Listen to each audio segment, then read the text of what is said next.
amazing, amazing stuff. So we're going to talk a little bit about that. Before we get into that, how's everybody doing today? Good, good. How's it going? Very good, very good. Thank you for joining us, Daniela. I wanted to ask you, what did you think about the course now that I know that you went through it? It was good. It was helpful. I liked how concise it was, and it wasn't too much or any fluff, which I actually enjoyed that because, with being mindful of time and everything, and how many things we're always trying to balance. I think it was actually really appreciated. Mhm. How to the point all the things were. So it's kind of good for the busy professionals, right? Absolutely. Yeah, it Very was good. efficient, I would say, and but it had just the right amount of information. Yeah. What was one of the highlights? Something that you want to bring up that you didn't know before going through the course? Hmm. I would say the different types of financing types. Mhm. So, yeah, I didn't realize, I think I had mentioned this to you before, that I didn't realize there was anything really outside of traditional financing, having to qualify. Like seller financing, I didn't realize was a thing. So, Mhm. definitely learning a lot here. I mean, and that's what I love about real estate because I just realized I could use a mobile home, one of my mobile homes, as collateral or the down payment for another property. So, Oh, I wow. mean, it's pretty impressive stuff. Okay. And like I said, any lender that I have or any of those folks, you all have access to them. So I'll send them your way. So as you get closer to, you know, getting at that closing table, you have Yeah, them already and you know what you can do to get the deal done. So I'm excited. Let's definitely. I'm clap it excited up also. for you. Thank All you. right. I'm clapping it up for you. I mean, I like it. I like it. I like it a lot. Is there anything else that you learned that you didn't learn before?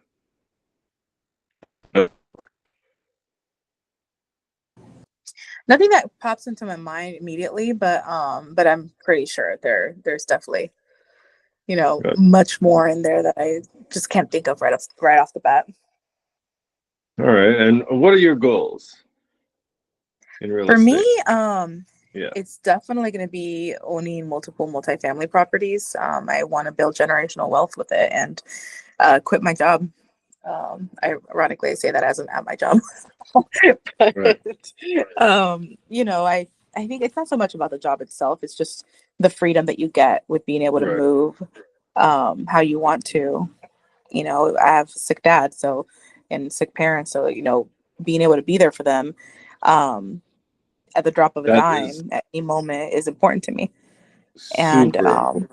Super important. yeah, so I think essentially building enough income through not just income for the now, but also for the future as well. Hmm. So you're starting to think long term, but also you're thinking present. Hey, I need to spend these moments with my parents more often, my family, and I have the same thing as well. Yeah, So, absolutely. We're on borrowed time, so I oh want to make yeah. sure we take So every advantage of second, every minute of them. that's 100% true. Every second is like it is borrowed time, and my dad had a stroke last year, and it kind of turned everything upside down. So at the end of the day, he's doing a lot better, but still, it's just a challenge, a lot of challenges. So I would not be Mhm. able to spend the time that I did with my folks if I was working for somebody. I couldn't do it. It would never Yeah. happen. I always attest it also to when my children. I started doing this when they were 8, 7 and 8, 8 and 9. I think it was 8 and 9. Hmm. Yeah, they're a year apart. And I never forget, son was, he's a little troublesome. He's a kid. He's a little boy in school, and I was able to do whatever I want. I took off the time to go there and chat with him, Hmm. and eat lunch and take him places. I would never be able to do that. I thought about it when the hurricane happened, how they had people go back to work, but then their children are off from school. So it's a lot of challenges that could be Mm-hmm. mitigated, even if you love your job or whatnot. That could be still mitigated by having investments that are Mm-hmm. stable. So, Absolutely. okay, we're gonna get you there. Do you Thank have a you. number in mind that you need to be making every month? That's one of the questionnaire questions. Um, I do. I think I have a number in terms of like for there's different stages of like the goals that I have. So I do. Okay, so we'll discuss that one on one. But Yeah. the whole idea is to definitely have a number, not just your bills, because your bills are X. You need to live and thrive. Anything that we're doing here on out is just so we could live and thrive. And so it means having more of a cushion than your bills. It means having more experiences than your bills. So that's where I say everyone has to have their number. They have to get a number in place that, okay, these are my bills, but this is how I want to live, and then create that lifestyle around that. And definitely real estate has done it for me personally. I mean, literally today, I just drove to a couple of my projects. Yes, it's work for me because I love that, but it's also freedom. I do what I want anytime. So definitely, we're gonna get you there. The Real Estate Deal Lab is all about that generational wealth, so you can be able to spend more time with your family. That's the key. Okay, so I'm excited. I'm excited that you went through the course too. So I'm giving you another clap it up for you for sure. All right. Let me see. Oh, well, I'm in the process of a few deals right now. One is in Carolina. I didn't know anything about Carolina, so this is deal day. We're going to talk a little bit about deals, and you can do this too, right? So this is anything that I share, you can actually do it.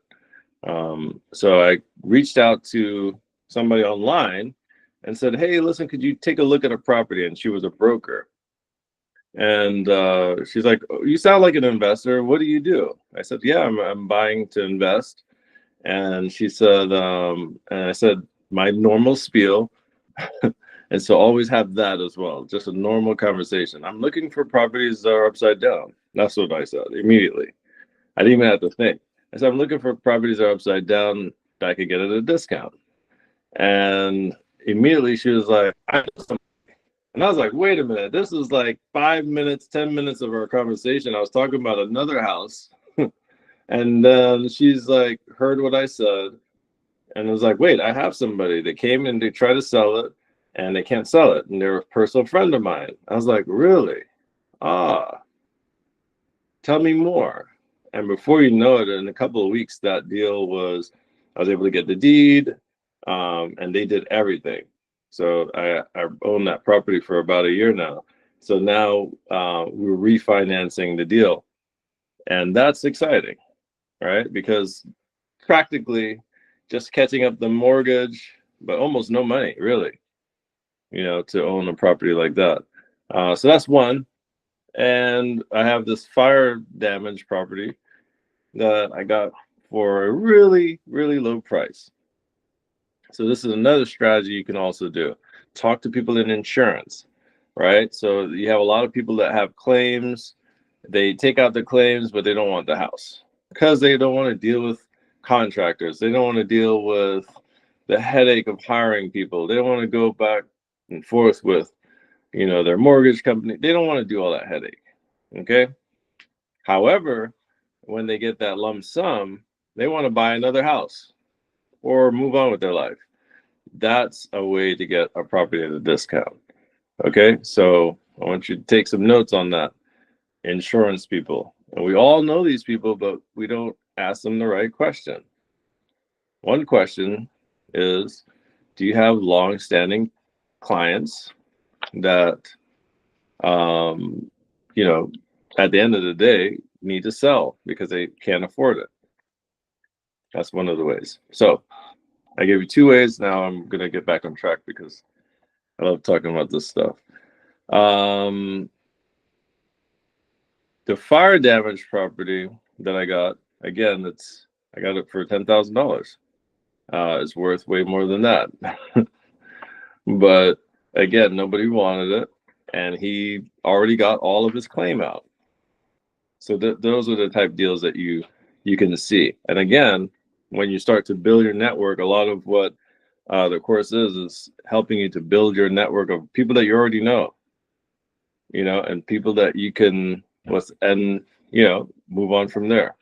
I'm being guided here. Let me figure this out here. So I want to run back over to another thing that I'm super excited about. Oh, that's a long story. I hope you guys are here for a long story. It's going to be a little bit of a long story. I was texted just now to tell the story of the fire damage property. So the fire damage property, a lot of headaches because it owed a lot of liens. And you have to talk to the city in order to do that. That's why these properties, you can really get them at a discount after some practice. But I had a gentleman, we were calling this guy. He did not want to sell. He wanted to wait for insurance money. And it was 6 units in the building. And I was like, oh man, I need to go after all of them. They're all condemned. And I was excited. It's like discount, let's go make something happen. Let's make something, let's move to that generational wealth. 6 units is great. You could have all of your stuff on one plate, and just remember that some of these, rentals, their prices are $1,000, $2,000. So there you go. Right. But none of them wanted to sell because they're all individually deeded. So you also do your due diligence, right? It looks like apartments, but it's deeded to separate owners, right? So, and again, if you want help on going on your clerk records or your property appraiser, definitely it's free information there as well. Okay. So the story is, call this guy several times and he gave a price. I didn't give him this price. He gave a price because I think he took out, we don't know for sure, but he took out max he was able to get a lot of money out of the insurance. So he was like, I'm getting liens on this property. The HOA he hadn't paid, right? So he's getting all of these notices. It's just like a headache. He's already got the money, right? So it was very easy for him to say, oh, $10,000. And he didn't know we were going to move fast because everyone, I guess, in the neighborhood said that was the worst property. We like that. The worst property is probably the best property. If you have the right team in place, or what's the city's movements, you can be able to, make a large sum just on one property. Either way, the story is, called them, had to deal with the city, which was a lot of work there, because they wanted to make sure that whoever was going to take over the property is actually going to do what they say they're going to do. So again, building that track record, that's key. The property was so bad, I wanted to wholesale it because I got it so low. I'm like, I'll make 20 on it, 30 on it, move on. Nobody wanted it, but they didn't see what I saw. Right? Again, I have done bills before, so I kind of had that, like, nah, I don't think it's as bad as everybody says it is. Then I went and started poking holes around, and I started demoing out the ceiling, and then I was like, no, it's not as bad as everybody thought it was. Because once it's truss burn and all of these things, which is like the part of the house that goes like this, once nobody wants a lot of work, dangerous work. Either way you put it, he kind of knew that how bad it was, so he was like, "Yeah, I'll let it go." So that's the one we're working on right now.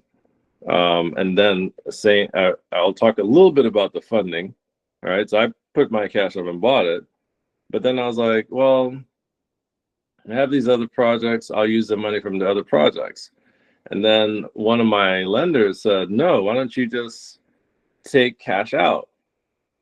I was like, you're right. But it took me a year to do it because I was like, yeah, I don't know. So I took the money out and didn't sign. It didn't have to do almost anything. Like, they looked at the property, they sent somebody out there. They were like, that was it. And I was shocked because I was really trying to sell it and move on. But again, the hidden value was it wasn't as bad as everybody thought it was. Right. So again, have people around you that can give you that insight. And that's what I'm here for. So there you go.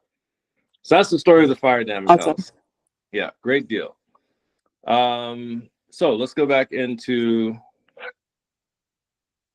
making cash cows, right? So there's a few of them. We'll go over one that I'm very, very familiar with and I've done as well. ALF, assisted living facilities. Do not stray away from an opportunity if you could get one of those at a discount. And sometimes you have to know your laws in your area. You know, for us, we have to have the generator, we have to have the sprinkler system, we have to have 1,000 feet from each other. But there's certain states that don't really care because they need it so badly. There's certain municipalities that do things differently. Florida, we changed because of an accident that happened in South Florida, I believe it was. So ALFs are amazing. Why are ALFs amazing? Because baby boomers are a little older than our parents, but at the end of the day, they are coming dues, basically. They're leaving their houses. They need to be in specialized facilities or facilities that have a little bit of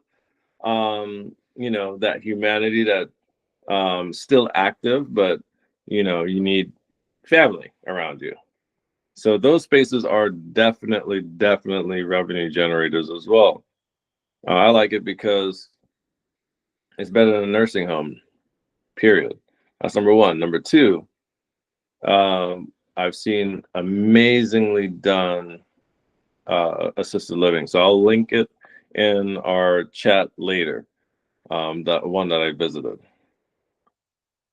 This is the key. You can charge, you lease it to an entity that runs one and has license for one, or you get licensed yourself or have somebody in your network, your team, will get licensed, right? Go for the little course. Some states, they don't really have that much of a course, right? But for Florida, we like courses, I guess. We have courses, there's certification, whatever, but it's still, anyone can do it. All you have to do is be 18 years of age and can test for it. So you have them as your administrator. If you don't want to be it, they be as your administrator. You can charge anywhere from $2,500 a bed. So if you have 3 bedrooms, 2 bedrooms or 2 beds per room, you see where I'm going with this? I love to do the math. So I want you to do the math. If you always have your calculator, you're fantastic. Right? So imagine a 4-bedroom house. Okay, we have 3 beds.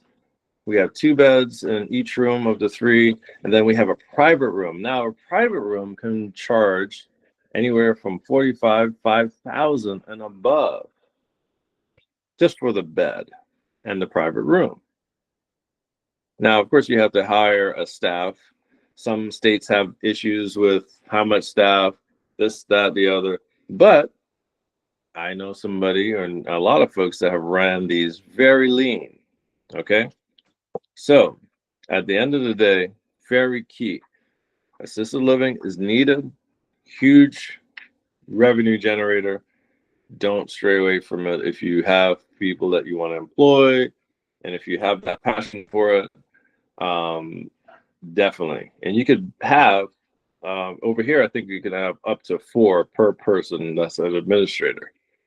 Remember, you can not have this property as well and still do this, right? So there's definitely different ways. And create a spot because negotiating, talk to people. Right?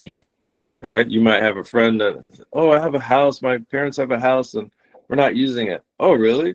Well, let me look online and see, how far it is from other at-home facilities. and boom, you just cause generational wealth. So if you did, say for instance, the mortgage was $2,000, so you have to take that out. Expenses for a worker, that's a live-in worker. You could convert a garage. All right, people have done it. Okay, so now you have an added room. Okay, so say for instance you have how many beds? Come on, Daniela, tell me how many beds do we need to have to make money?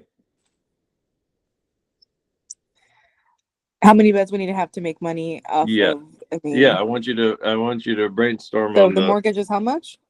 Yeah, say for instance the mortgage is $2,000, and we have a 4-bedroom house, Mm-hmm. and it's 2 bedrooms per 3 rooms, and then 1 private room. That means we have. Are you asking me how much money that house would make, or how much to make money? Because if the Yeah, mortgage is only $2,000, you you already really made it. only need 2 beds. Yeah. That's it. That's it. See how quickly you're able to do that? That is the Mm-hmm. key. That is the key. All right. We try to do. I'm guilty of it. Was guilty of it. I have to have 1,000 properties before I make it. Right. No, no, people, Okay. no. Just you have to choose what kind of properties, and then once you learn these skills, then you can say, okay, I wanna have this. I wanna do this. All right.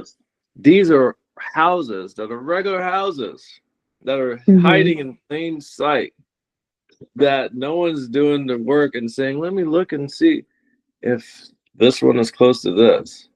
Mm-hmm. Right. I could have my niece or my sister be living there. She's not paying any rent. She's just helping the elderly folk, and every now and again, some of them are super active anyway. Mm-hmm. You're paying off your whole entire house. You're paying off Wow. houses. Okay. So assisted living is number one. Any questions on assisted livings? Nope. Not yet. All right. All right. Let's go to recovery homes.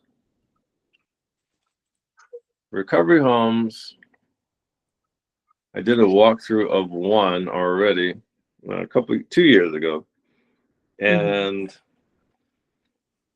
recovery homes are also amazing. Now, you might not get as much money, but you could pack more people in these places. Okay. Of course, you have to have good staff, good Mm-hmm. people, right? Because at the end of the day, they're in a recovery facility. So certain states have a lot more stricter licensing process, and a lot of them don't because they need, right? So everything in real estate is finding that funnel, right? So if you said, okay, I'm gonna do a recovery house, excuse me, you're gonna brainstorm on areas where people with addictions would be. Get involved and talk to the addiction centers, right? Because they have to Mm-hmm. send people out. Talk to the prisons, right?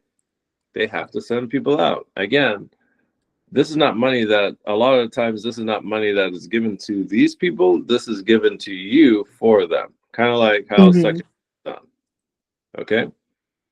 Now, there's a lot of other programs, and I'm going to detail a lot as we go through it because I'm excited about this stuff. Oh my gosh. Every day that I learn something new, I'm like, wait a minute, I could charge $600 per bed. I can have 8 beds. Wow. Blew my mind. Right? Yeah. Blew my mind. Right? So again, you don't have to have, I have to tell myself this as well. You don't have to have hundreds and thousands of properties to be financially free. There's one Right. gentleman I know in particular, he has a disability home, Mm-hmm. another game-changing thing, right? And there are certain, there are certain folks that are very, very difficult schizophrenia. They Mm-hmm. charge all the way up to $11,000 per one person. Wow.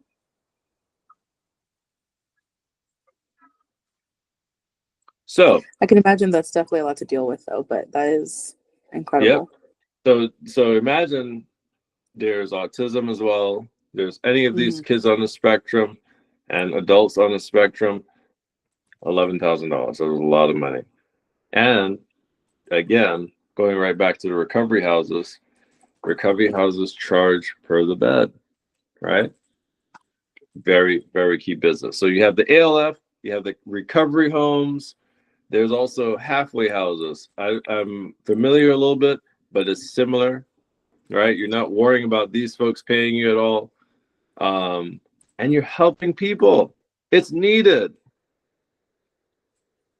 If we have Yeah, more of absolutely. these that are conscious and helpful in rehabilitating people for real, right?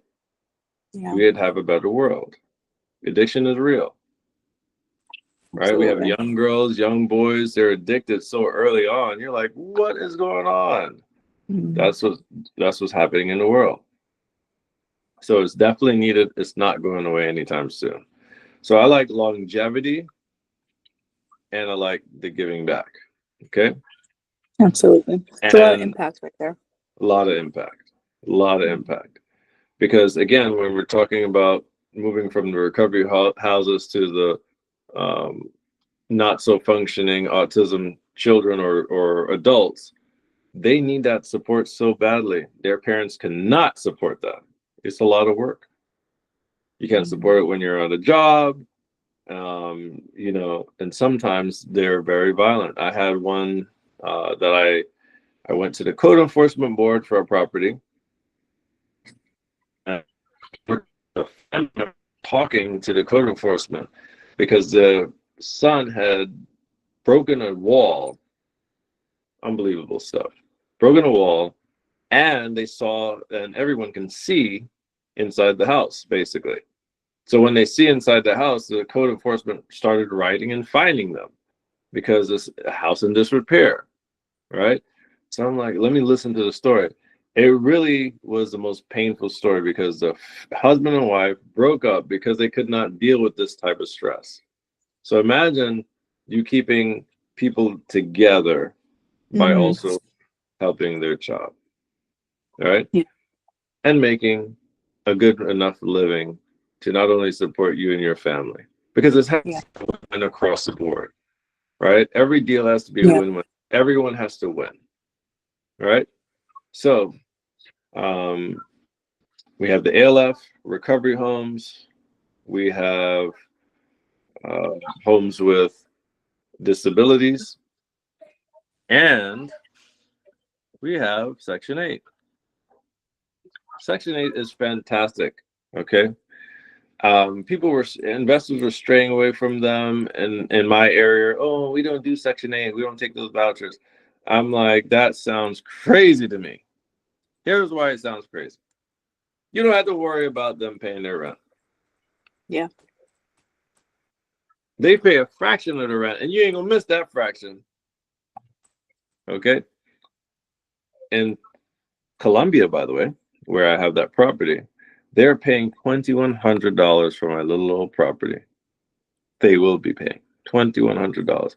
Of course, I'm not going to do it all to the max because they need to also have money enough to spend, right? Right. To do their thing. But at the end of the day, if my mortgage is $1,300, I mean, Mhm.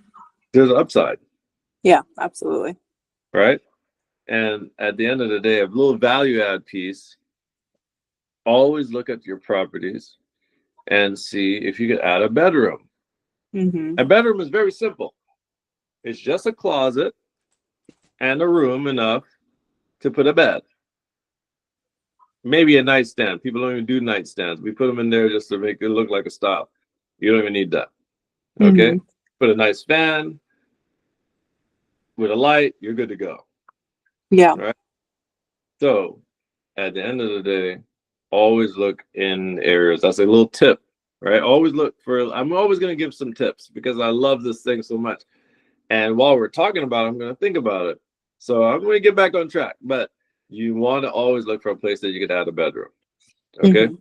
Garages are, I mean, they're there for style. People don't really use them. If you are renting this space, you need to turn it into a room Mhm. or at least half of it into a room. If it's a 2-car garage, you can play around, do half. It's looking for those added bonuses because you're here to look at this property as a piece of an asset that once you look at it, be like, well, it's like a bank. If you're looking at it, okay, my account is looking like this. What do I need to do to add to that? You could add $20,000 just by putting a room in a room into the living room. You could add $20,000. It's crazy. Unbelievable. In a living room? Yeah, you could. I already cut one up, and it was boom, done. Wow. You have a dining room. You don't need a living room, really, in my book. If you're renting. Yeah. Let's go on to another one. The rent by the room space. Fantastic. I'm doing that right now on a property, which I'm very excited about. Very excited. Right? You have a property. I have a property in a downtown area where I live.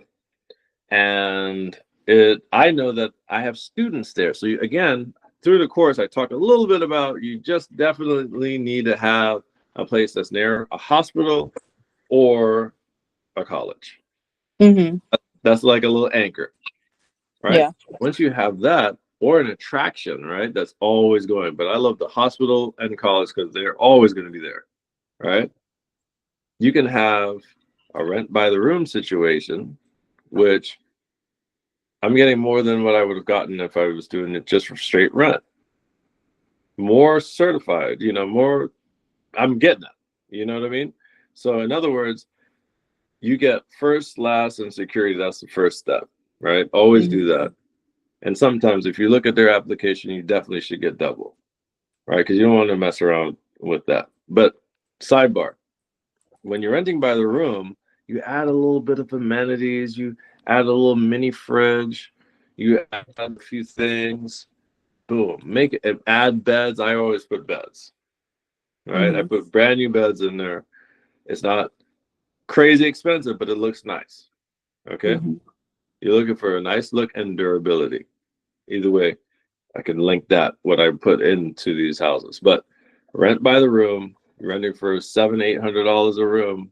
You see where I'm going with this? You add in another room, now it's 4 bedrooms. You're almost making $4,000 for nothing. When you could only be making $2,000 with straight rent. Okay. And it's needed. Okay. College students are going to need it. And it's in their budget. Yeah. Okay. That's the most important thing. So you're not losing at all. They're not losing. It's a win-win situation. All right. All right. So at the end of the day, are you on to the second course? I don't know who else is on here, but somebody else is watching. Okay. I'm talking to you all. What kind of great value? Let me see here. How do I word this? Are you on the second course, Daniela? Yeah. I started it. Okay, perfect. We'll finish it by Friday. So yes. Sounds good. So again, you can use all of these systems and these concepts for what we just talked about. Okay. Renting by the room is the key, right? In a crazy market, you have to pivot. It's not straight rent. So once you're done with that second course, we'll talk about it again next week, Wednesday, 8:00. Everybody be here, okay? Because on my calendar now. Yes, put it in the calendar. Yeah, so let me see. All right, we'll meet next week and go over those goals. Because it's wholesaling, right? So we'll talk about wholesaling that contracts. Yeah. Right. You did a fix and flip one already? Yep. Oh, you went straight hardcore. Okay. All right. That's good. That's good. All right. Well, yeah, definitely go over that, and I'll see you all next week. I'm excited. I'm tired, but I'm excited because again, there's so many different opportunities. here. Mhm. Right, I'm chasing down some opportunities, and I love a lot of houses. It's probably my man thing. I don't know what it is. It's like, oh, I conquered the world. Like I am, Alexander the Great. Collecting No the one fucking bill. cares. No one cares. Right? The bank book has to say something different, and I could have done one or two of these and just be sitting like this the whole time. Yeah. You get what I'm saying? So when you come back next week, you'll definitely have an agenda. Say, how would I want to live my life? Mm-hmm. Right? This is something nobody taught me when I was doing it. I did it myself, right? Like I just was like, oh, bumping, getting Yeah, knocked it's around. the strategy piece that I think is actually I'm really excited about for Yes. sure. Yeah. So you just think about it and let's create that strategy. And that's how you make your millions, right? You're getting $4,000 a month. You have a mortgage paid off. You take out 500 because the house is appreciating in value. That's how $1 million is made, Mm-hmm. give or take. Right. So, all right. Exciting. Thank you all for joining the Real Estate Deal Lab. Thank you, Daniela, for being a good sport and sharing your experience in the course. And we look forward to seeing you next week, Wednesday at 8. All right. Definitely. Thank you so much. Good night, Thank y'all. you. All right. Take care.